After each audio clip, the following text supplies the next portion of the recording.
bonjour à tous, bienvenue sur ma chaîne YouTube Handicapé et alors. Moi c'est Françoise Zengo. Sur cette chaîne YouTube, nous aborderons la question du handicap. Comment s'accepter et vivre avec. C'est pas toujours facile, mais on doit vivre avec et s'accepter réel qu'on est. Est-ce qu'on a fait un choix? On n'a pas fait de choix. Aujourd'hui, je suis avec une invitée. Déjà, la vidéo se tourne au Cameroun. Et je suis avec Esther Claire. Continue ton nom qui est très long. Ongo Famiten Moyon. Ongo Famiten, c'est tellement long pour moi. Je ne parviens pas à tout retenir. Voilà, Ongo Famiten. Elle va nous raconter son histoire un peu. Elle est handicapée depuis quel âge? Depuis l'âge de 3 ans. Depuis l'âge de 3 ans. Et dû à quoi? Suite à une polio. Polio? Oui, poliomyélite. Moi, c'était un vaccin. Donc, toi, c'était vraiment la polio. C'est la polio à l'âge de 3 ans. Vas-y, raconte-nous. La polio à l'âge de 3 ans, selon les dires de mes parents, mon papa rentre un soir, me présente un pot de yaourt, je me lève, je m'écoule à 3 reprises. C'était parti comme ça. Ouais. Parti comme ça, je n'arrivais pas à me lever. C'était fini, à l'âge de 3 ans. Non, je ne comprends pas. Tu marchais, tu courais, tu faisais tout. Oui, je faisais tout. Je marchais, je Tu avais courais. 3 ans. 3 ans. Et ton papa t'a présenté quoi? Je ne sais pas compris. Mon papa est rentré du travail. Il m'a demandé de venir prendre le pot de yaourt. Oui. Quand il me demande de me lever, de venir, je me lève pour aller prendre le pot de yaourt. Je m'écoule. Ah. Il me dit, lève-toi. Je me relève, je me réécoule. La troisième fois, c'était la même chose. Donc, le pot de yaourt, tu tombes. Oui. Et tu ne marchais plus. Je ne marchais plus. C'était parti comme ça. C'était parti comme ça. Quand je veux dire que chacun a son histoire dans le handicap, elles sont différentes. Hein? On a peut-être beau être handicapés tous, mais chacun a une histoire. Chaque handicap a son histoire. Voilà. Et après, maintenant, tu fais quoi dans la vie aujourd'hui? Dans la vie, je travaille comme personnel d'appui au lycée de Mbaladou. Oui. Au lycée de la Place. En dehors de ça, je fais la blanchisserie, je fais les savons de manière artisanale, les savons de toilette.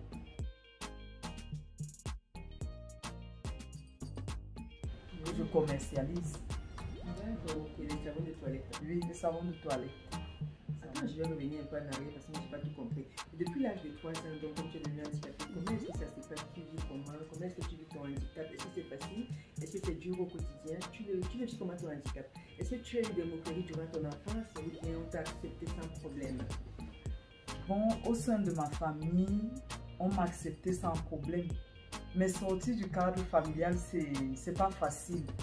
Vous avez des gens qui se moquent, des gens qui vous regardent, un regard de mépris, quoi. Sinon, dans le cadre familial, c'est facile, mais sortir de ce cadre, ça n'a pas été facile. Même à l'école, ça n'a pas toujours été facile. Parce que vous avez des regards. Vous comprenez que vous n'êtes pas comme les autres. Donc, c'est ça. C'était facile. Et pour toi particulièrement, c'était dur de vivre tout ça? Oui, c'était difficile, je ne peux pas mentir, ça a été très difficile de me voir comme ça. Je me dis, j'ai des frères et des sœurs, pourquoi moi? Pourquoi seulement moi? Ah, cette fameuse question, pourquoi toi? C'était la mienne aussi. Hein. Je regardais mon frère, je dis, pourquoi pas toi? Oui. Pourquoi pas toi? Oui. Pourquoi pas toi? Et pourquoi moi? Moi, cette question, je l'ai posée à mes parents. Hein. Donc toi aussi, tu te poses la même question? Oui, je me suis posé la même question. Et pourquoi on se pose toujours cette question? Parce qu'on se sent diminué, je pense. On se sent diminué. Et les autres ne sont pas diminués. Il y a des choses que vous pouvez faire. Il y a des choses que vous ne pouvez pas faire. Et vous vous posez des questions. Comme ça. Ok, donc finalement tu as appris à gérer ton handicap et aller de l'avant avec la tête haute à ne pas regarder les autres, ou bien tu t'apitoies sur ton sort et tu pleures tous les jours? Non. Non, j'ai décidé de pouvoir avancer la tête haute. Parce que en fait, j'ai compris que tout le monde souffre d'un handicap. C'est vrai qu'il n'est pas forcément visible, mais chacun de nous a un handicap et il faut vivre avec. Ce n'est pas en s'apitoyant sur son sort que ça change quelque chose. J'ai compris que ça ne change rien. Tout au contraire, ça vous enfonce. Donc d'accord. Tu vas de l'avant. Je vais de l'avant. Tu as accepté, tu vas de l'avant. Je vais de l'avant, la tête haute, j'ai accepté mon handicap, puisqu'on ne peut pas le changer. On ne m'a pas demandé si je voulais être comme ça, donc je dois avancer. Si on t'avait posé la question, tu allais dire quoi? Non, je ne pouvais pas accepter. Tu avais dit quoi? J'allais dire non. J'allais dire non. Comme toute personne handicapée, si on nous pose la question, veux-tu être handicapé? Comme une personne valide, je vois les personnes valides là, si je leur demande, est-ce que tu veux être handicapé? Ce sera un non catégorique. Personne ne veut être handicapé. Personne n'aime le handicap. Personne. Vous l'aimez, vous? Personne ne l'aime. Donc, ouais. Et maintenant, côté amour, quand tu as donc grandi, est-ce que tu as réussi à avoir des enfants? Est-ce que tu as un amoureux dans ta vie? Est-ce que, voilà. Non, je n'ai pas d'enfant. J'ai pas d'enfant. Et pourquoi? C'est par rapport à un handicap que tu n'as pas voulu faire un enfant ou bien? Oui, par rapport à mon handicap. Pourquoi? Parce que je disais toujours, je suis une charge. En tant que personne handicapée, je suis une charge. Donc, si j'apporte une grossesse, si je ramène une grossesse, autant pour moi, c'est une autre charge que je viens donner à mes parents. Donc, du coup, j'ai dit pas d'enfant. Ça, c'est d'un. Et de deux, je disais toujours, si je ne suis pas mariée, je ne fais pas d'enfant. Je l'ai toujours dit. Donc, tes parents t'ont fait ressentir que tu étais une charge ou bien c'est toi qui croyais que tu étais une charge? Non, mes parents ne me l'ont pas fait ressentir. Mais moi, j'ai compris que je suis une charge et qu'il ne fallait pas ramener l'autre charge. Donc, c'était ton ressenti à toi. C'est mon ressenti à moi. Je disais, je suis une charge et je ne ramène pas des charges. C'est un peu ça. Et... Est-ce que tu peux sévèrement, parce que j'ai comme l'impression que tu mets une distance entre toi et moi, est-ce qu'il y a un problème? Non, du tout, il n'y a pas de problème. C'est parce que on coupe ton bras, tu coupes ton bras carrément? Non. Il n'y a pas de distance. Non, du tout. Voilà, ok. Et maintenant, côté amour, est-ce qu'il y a quelqu'un dans ta vie? Bon, quelqu'un dans ma vie, j'aime dire c'est un admirateur. Dire quelqu'un, c'est pas vraiment ça. Je dis, bref, c'est un ami, dire vraiment amour. Aimer, pour moi, signifie beaucoup de choses. Hein. Aimer quelqu'un, c'est supporter, surtout une personne handicapée, c'est s'afficher avec, c'est être partout avec. Dès lors que vous avez quelqu'un qui ne peut pas l'assumer, pour moi, je ne pense pas que c'est une simple amitié. On ne peut pas parler d'amour. Donc tu veux dire que tu as quelqu'un, mais qui n'assume pas ton handicap? Non, c'est pas ce que je dis, peut-être en quelque sorte, mais je dis, j'ai un ami, mais il n'est pas présent comme je veux, si je peux m'exprimer ainsi. Il n'est pas présent comme je veux et pour moi, ça devient un problème. Et ça n'a même pas d'abord déjà été facile parce que d'autres vous abordent dans le noir. En journée comme ça. Comment c'est dans le noir? Quand je dis dans le noir, en journée, quelqu'un ne peut pas vous faire la cour. Il attend la tombée de la nuit. Excusez-moi, il y a les bruits de moto. Hein. Je suis en Afrique. Donc nous allons faire avec ça, c'est l'Afrique qu'on supporte seulement. Ne vous plaignez même pas. On fait avec tous les bruits des passages, des motos, tout ce que vous entendez là. Supporter. On va tout supporter. Continue ton histoire. Oui, il y a des gens qui vont vous accoster dans la nuit. Quand je parle de nuit, là nous sommes pratiquement 21 h. Quelqu'un ne vient pas vers vous, je sais pas, 13 h ou 15 h. Quand vous revenez du boulot, dans la nuit, la personne vous accoste, il vous dit qu'il vous aime alors qu'en journée, il vous voit pourtant. Pourquoi ne pas vous accoster en journée? Donc il attend qu'il fasse bien noir, bien sombre. Voilà, parce que personne ne va remarquer que c'est lui. En fait, c'est un peu ça. C'est choquant. C'est la réalité, mais c'est choquant. Ouais.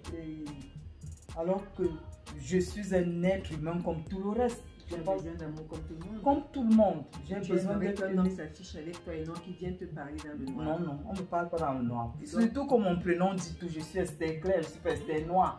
Voilà. Donc, tu es un peu raciste, tu n'es pas noire. Non, je ne suis pas raciste du tout. Non, c'est mon chéri qui me dit ça, qui dit que non, il me dit tu es raciste quoi. Je dis non, c'est pas raciste. Ouais, ton prénom dit que tu peux faire qu'on t'accoste en journée et qu'on s'affiche avec toi. Bien sûr. Voilà, donc c'est très important ce qu'elle dit là, hein, parce qu'il y a des hommes qui ne supportent pas le handicap, qui ont peur d'aller avec une personne, une femme ou un homme handicapé, qui préfèrent c'est des femmes comme des hommes. Une femme peut-être qui est amoureuse d'un mec qui est handicapé, elle va peut-être se cacher pour que ses copines ne la voient pas avec ce mec-là. C'est vice-versa pour les hommes aussi. Donc, c'est très dur. vous qui ne supportez pas le handicap, sachez que ça peut arriver à tout le monde. On n'a pas fait un choix, ça peut vous arriver à vous, je ne le souhaite à personne, mais ça peut arriver à tout le monde. Donc quand vous avez une personne qui est en situation de handicap, prenez-la telle qu'elle, supportez-la, aimez-la, allez de l'avant avec elle. Vous voyez, elle dit que les hommes la costent dans le noir, c'est pas bien. Hein? Et les gars, c'est pas bien. Accostez-la en journée. Elle a besoin d'un amoureux où elle est là. Hein? Tu dis sûr, je cherche l'amour, oui ou non? Bien sûr. Rien ne dépasse l'amour. Un gars qui va l'aimer, qui va l'aimer telle qu'elle est, qui ne va pas la juger, qui n'aura pas honte d'elle. Vous qui avez honte du handicap, regardez-les et continuez votre chemin. Allez chercher la validité. Mais sachez que parfois les personnes invalides dépassent les personnes valides. N'oubliez jamais ça. Donc, tu n'as donc pas un amoureux fixe. Tu as quelqu'un qui t'admire, un admirateur comme tu le dis. Je ne sais pas vraiment un amoureux. J'aime bien utiliser cette expression. D'accord. Et quel est le message que tu aimerais faire passer aux personnes valides ou invalides, hommes comme femmes? Qu'est-ce que tu peux leur faire passer comme message? Le message que je peux passer aux personnes dites valides, entre guillemets, parce que toute personne est handicapée, c'est qu'il faut nous accepter tels que nous sommes, parce qu'on n'a pas choisi de naître handicapé. Je ne l'ai pas choisi, tu ne l'as pas choisi. Tu n'es pas né handicapé en plus. Je ne suis pas né handicapé, donc qui sait, on peut être valide aujourd'hui et demain, on est comme moi ou pire que moi. Donc acceptez-nous tels que nous sommes, parce que nous sommes femmes, nous sommes hommes, pour nous accepter tels que nous sommes. On n'a pas choisi d'être comme ça. C'est le message que je peux passer à toute personne dite valide, entre guillemets. C'est le message que je peux passer. D'accord. Et tout à l'heure, tu as parlé de la blanchisserie. Qu'est-ce que tu entends? Tu as dit que tu faisais de la blanchisserie. Ça veut dire tu fais quoi? Ça veut dire je lave les habits. C'est vrai que c'est manuel, hein, c'est manuellement fait. Donc tu aimerais peut-être qu'on t'apporte une petite contribution pour avoir une machine à laver. Voilà, une machine à laver. Une machine à laver ici en Afrique pour que tu puisses mieux faire ton petit commerce. Oui. C'est bien. Explique-moi, je ne comprends pas. Tu fais de la blanchisserie comment? Je veux que les gens comprennent ce que tu fais. Tu es handicapé, tu es diminué. Mais tu fais comment? Qu'est-ce que je fais? Mais les gens viennent déposer les habits chez moi. Un vêtement ou bien deux tenues? Non, plusieurs vêtements, c'est des sacs. Des sacs de vêtements? Oui. Et tu les laves à la main? À la main. À la main? Je les lave à la main, bien sûr, à la main. D'accord. Et tu fais comment pour les étaler après?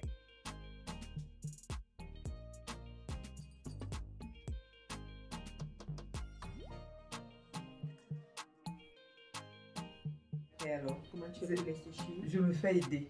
Ça arrive à quelqu'un? Oui, je me fais aider par quelqu'un parce que je ne peux pas étaler. Je me fais aider par quelqu'un. D'accord, ok. Je me fais aider par quelqu'un. Et même le savon de toilette que je fais, c'est vraiment de manière artisanale. Si on pouvait m'aider à avoir des jolis moules, des machines pour mieux lisser et tout, pour que ce soit vraiment commercialisable. Aller dans les grandes surfaces, c'est Esta Swap en passant, donc Esta Savon, c'est ça le nom de mes savons. Le nom de tes savons, c'est Esta Savon. Hein? Voilà. D'accord, tu vas me faire une photo de tes savons que je vais mettre là quand je vais monter la vidéo. Voilà, c'est vraiment fait de manière artisanale. Et vous savez, il faut l'esthétique, c'est l'emballage, les étiquettes et tout pour que les gens puissent mieux apprécier. Parce que si l'étiquette, si l'emballage n'est pas bien, les gens ne vont pas s'intéresser au produit, alors que le produit, c'est un très bon produit. C'est sans publicité, mais je vous dis, c'est un très bon produit. Puisque c'est moi-même, j'utilise mes produits. Très très bon produit. Elle est handicapée. Elle fait combien de jobs là? Essaye de me répéter tous tes jobs. On ne te voit pas, tu vas autre. Voilà. Essaye de me répéter tes jobs. Qu'est-ce que tu fais comme job? Parce que là, je compte tous tes jobs là. Je suis secrétaire au lycée de Mbala2. Je fais la blanchisserie. Je fabrique les savons. Et en passant même, je suis communicatrice dans une ONG qui s'occupe de l'environnement. Donc du coup, je fais beaucoup de petites choses et je rêve beaucoup parce que je dois être députée dans ce Cameroun. Je dois pouvoir voyager dans le monde parce que j'aime chanter. Ça, j'aime chanter. Tu aimes chanter quoi? J'aime chanter surtout les... Je suis camerounaise, hein, vous allez m'excuser.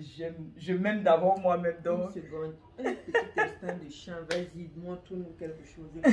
Faire dans ton chant, vas-y, un petit acapella, vas-y. Soleil de décembre annonçait la rupture de notre amour.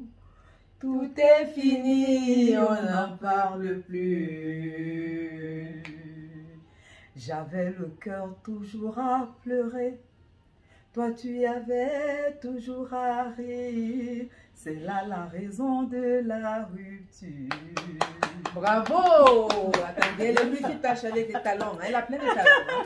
Vous voyez, on peut être handicapé, rêver, comme toute personne va dire, parce que nous ne sommes pas diminués là, à ce niveau-là. On réfléchit comme vous, on fait un peu tout comme vous. On n'a pas seulement les gens, on nous a diminués au niveau des gens, mais tout le reste là fonctionne. Vous voyez tout ce qu'elle peut faire. Je vous dis, nous sommes différents. On peut être handicapé, être différent. C'est des différents handicaps. Chacun le vit à sa façon. Chacun essaie de gérer à sa façon. On ne se plaint pas, on essaie d'avancer. Donc parfois quand on voit les gens valides qui se plaignent, ils ont un petit bobo, ils se plaignent pour un oui, pour un non, ça nous rend malade parce qu'on se dit, avec tout ce qu'on vit, avec les douleurs qu'on a, c'est pas facile de se déplacer. Mais on ne réfléchit pas, on a le sourire. Dites-vous que chaque déplacement qu'elle fait, mais elle réfléchit. Là où je vais là, est-ce que c'est accessible? Est-ce que je pourrais traverser? Est-ce que je pourrais y arriver? Mais elle réfléchit, mais ça ne l'empêche pas d'y aller quand même. Ça ne l'empêche pas d'essayer. Elle essaye. Elle essaye toujours. On essaye toujours. On ne baisse pas les bras. On se bat pour avoir ce qu'on a. Moi, je ne veux même pas m'apitoyer sur mon sort. Je ne veux pas que les gens me prennent en pitié. Ce que les gens peuvent faire pour moi, c'est m'appuyer pour pouvoir avancer, pour pouvoir réaliser ce que pour pouvoir atteindre mes objectifs. Moi, je veux avoir une grande maison de production de savon et tout. Je veux pas. Ouais, elle est handicapée parce que les gens s'exclament sur ouais. Une belle femme comme ça, comme si on est belle, on ne doit pas être handicapée, on ne doit pas avoir des soucis. Moi, ça me fait tellement rire quand les gens disent ça. Oui, oui. Elle est très, ouais, vraiment une belle femme comme ça, elle est handicapée. Ah, Dieu est méchant. Hein? Oh là là, le Seigneur. Non, là, moi, je n'ai pas besoin de ça. Là. Je ne veux pas. Qu'est-ce qu'il ne faut pas entendre? Des gens qui viennent m'aider à m'apitoyer sur mon sort. Moi, je ne m'apitoie même pas sur mon sort. J'avance tous les jours. Je rêve de beaucoup de choses. Et si quelqu'un peut m'appuyer à atteindre mes objectifs, c'est ça l'essentiel. Pas de pleurer. Moi, je ne pleure pas. Je ne ressens pas aux pleurs. Je suis même d'abord une très belle créature pour me mettre à pleurer. Ouais. Vous avez tout suivi. Elle a besoin d'un amoureux qui va l'aimer telle qu'elle est. Elle a besoin d'ouvrir, de monter. C'est quoi ton entreprise de savon? Elle aimerait avoir le matériel. C'est quoi déjà pour sa blanchisserie, peut-être une machine à laver pour ne plus laver à la main. Et tu as dit quoi? Pour l'esthétique de tes savons, c'est-à-dire les moules de qualité. Voilà, pour tout pouvoir avancer. Justement, c'est pour qu'elle ne reste pas là, pour qu'elle ne marise pas. Pour qu'elle ne s'assiette pas avec une assiette pour dire je suis handicapée, j'ai besoin de ceci. Elle veut se battre. Elle veut se battre jusqu'au bout. Donc pour ça, si on peut l'aider à aller de l'avant, aidons-la. Aidons-la à aller à faire ce qu'elle veut faire. Aidons-la à réaliser ses projets. Je compte sur vous. Est-ce que vous êtes déjà abonné à la chaîne? Je crois que vous n'êtes pas abonné. Hein? Abonnez-vous, abonnez-vous, likez, partagez. C'est très important. Il faut qu'on touche plus de monde. Et je vous ai dit, si vous avez des sujets et que vous ne pouvez pas parler devant la caméra comme Esther et moi, c'est pas grave. Envoyez vos sujets et nous, on va les lire pour vous. C'est clair? C'est noté? Est-ce que tu as encore un dernier mot à ajouter avant qu'on arrête notre vidéo? Parce que notre vidéo ici, moi, un dernier mot pour les personnes handicapés qui passent tout leur temps à pleurnicher ou à mendier. Je dis ça ne vaut pas la peine de pleurnicher ou de mendier. Puisqu'on ne peut pas remédier à la situation, puisqu'on n'a pas choisi de naître comme ça, il faut s'assumer et pouvoir avancer. Parce qu'on est des personnes bourrées de talent et d'intelligence. Donc, il faut avancer, il ne faut pas rester là pleurer. Et les familles qui rejettent, parce qu'il y a des familles qui rejettent leurs enfants qui sont handicapés ou bien qui les cachent. Franchement, c'est à tort. Il faut leur donner un peu plus d'amour et leur donner même des chances de pouvoir exprimer ce qu'ils savent faire. Parce que les personnes handicapées sont très intelligentes, tant pour moi. Elles ont besoin de soutien et d'être comprises et non d'être rejetées. Ne les rejetez pas. soutenez-les, soyez présents pour elles, soyez présents, c'est très important. Donnez-leur de l'amour. Nous avons besoin d'amour, non? Donnez-nous cet amour-là, ça coûte quoi l'amour? On le vend quelque part? Non, Non, on ne vend c'est pas. naturel. Donnez-nous cet naturel. amour-là. Donc voilà, notre vidéo touche sa fin. J'étais contente d'être avec Esther Claire au Cameroun. J'étais vraiment contente. Je ne pouvais pas rentrer du Cameroun sans faire cette vidéo. Je devais déjà la faire l'année dernière, je ne l'ai pas faite. Et cette année encore, j'ai commencé à tourner. Comme je me connais, ma façon de tourner, là, je n'allais pas la faire. Et là, ce soir, j'ai dit, bon, je crois qu'il est temps, on va faire notre vidéo. Et là, on a fait cette vidéo. Donc j'espère que vous allez regarder la vidéo jusqu'au bout et que vous allez aimer, liker, partager et nous apporter des solutions par rapport à tous les petits problèmes qu'elle vous a soulevés là. C'est des petits problèmes, hein? On peut les résoudre ensemble. Donc, je compte sur vous. Pour ceux qui ne sont pas encore abonnés, allez, vas-y, ils doivent faire quoi? Ils doivent liker, partager et s'abonner, surtout s'abonner. C'est très important. Je sais que toute personne parmi vous a une personne dans son entourage qui a un handicap visible ou invisible. Il n'y a pas que le handicap visible, il y a des handicaps qu'on ne voit pas. Donc visible ou invisible, partagez. Abonnez-vous surtout, partagez et likez.